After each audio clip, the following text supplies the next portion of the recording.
What's up, bitches? Today is Monday, November 4th, 2013. My name's Ryan Bish, and this is Sit Down Comedy. Go ahead and picture some theme music in your head. Good job. Anyway, before we begin, just in case anybody who's watching this doesn't know me all that well, I think I'm a lot like Regina George from Mean Girls. If Regina George was a wicked witch who accidentally used fairy magic to transform into a really thoroughly, genuinely nice person. So, anyway, today what I have to share with you guys is 14 opinionated facts. And for those of you who don't know, which is probably most of you, because it's something I kind of made up, an opinionated fact begins its life as just a standard, everyday, nothing special about it opinion, which you have opinions and so does everybody else, and sometimes they're different, and it's okay to still be friends. But then some of your opinions you hold so close to your heart, and they mean so much to you, that to you, they become a fact. And anybody who has a different opinion, while not a terrible person necessarily, you just feel bad for them because they're obviously wrong.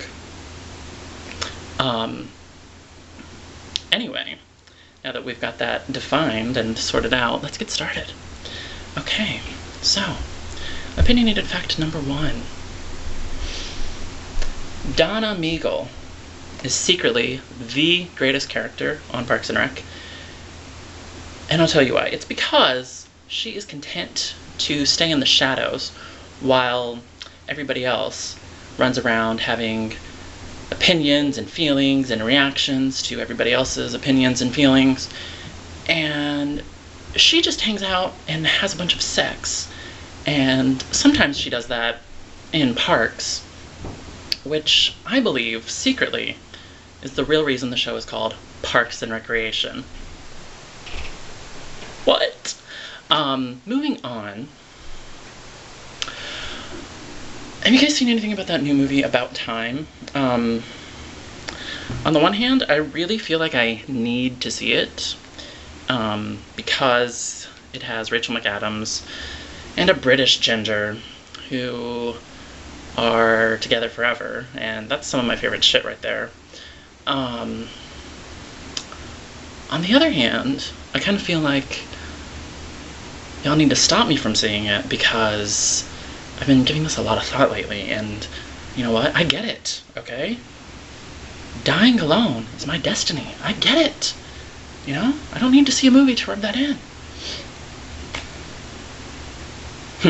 Of course, I'm not actually going to die actually alone, because I will be surrounded and possibly suffocated by at least 1,000 ponies, no less than 100 of which shall be various versions of Pinkie Pie! Yay!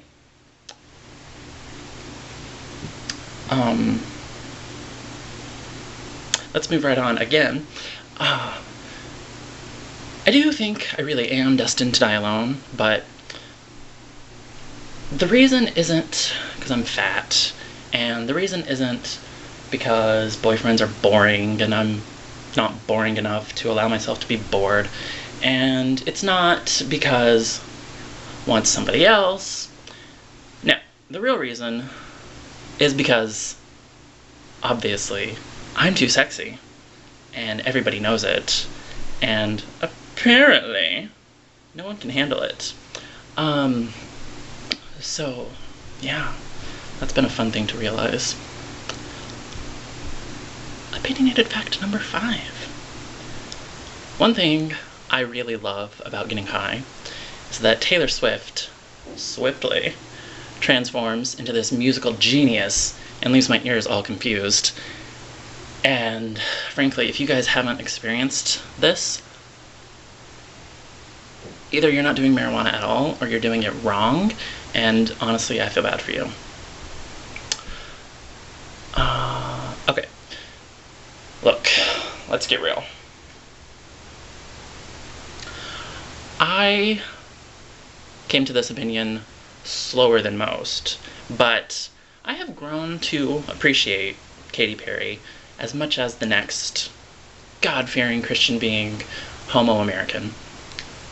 Because I have no choice, because she grew on me like the fungus that she is. That being said, I really want to know, like seriously, if I could meet her, this is what I would ask. Can she just retire already? No, I mean, seriously, if you have listened to Roar less than 5 times, and you already genuinely think it's honestly a good song, not a guilty pleasure or whatever the fuck, I'm sorry, but you are a human who is willing to settle. And in that case, you should probably think about taking a good long look at your significant other. And shut up, at least you have a significant other. Bitch. This is fun.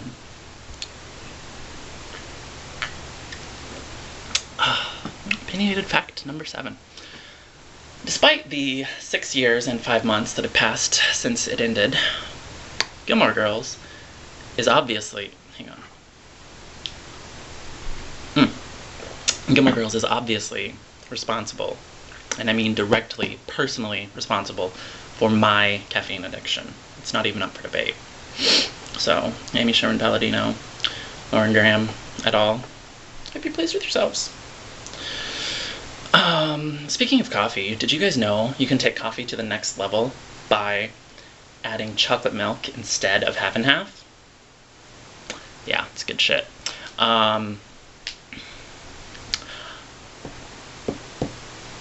Here's something fun. So, despite all the marijuana I smoke, I am very much not a fan of tobacco at all. To the point that if I wasn't destined to die alone and a guy wanted to date me who smoked cigarettes, like ever, I would have to tell him, we can give this a shot if you quit. Anyway, if we're friends in real life and you ever get tired of me constantly pointing out how nasty cigarettes are every time you light one up, my opinionated fact is that maybe you should stop smoking them. Ironically, it's my understanding that coffee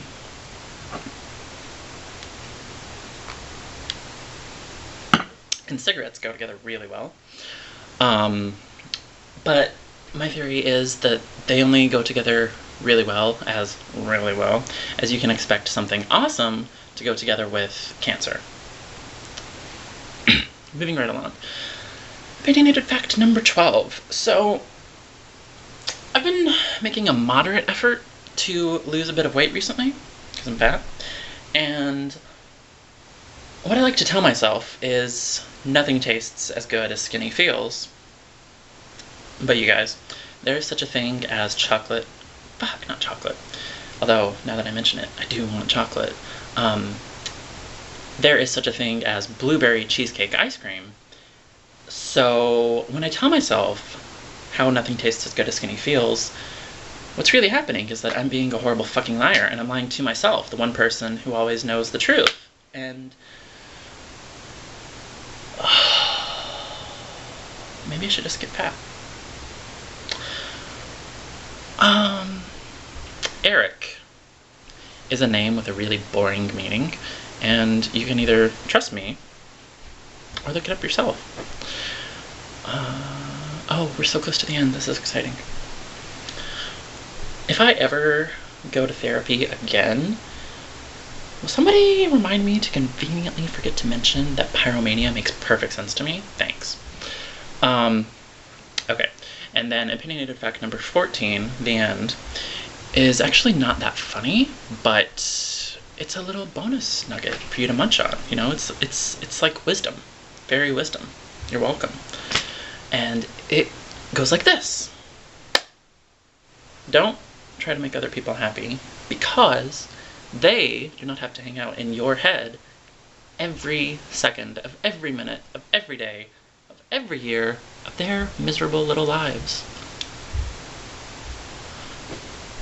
Anyway, that's it for today. There will be a next time. I'm not sure when. I don't know exactly what next time will look like, but it'll probably look a lot like this time, and just get even funnier. See ya then, bitches.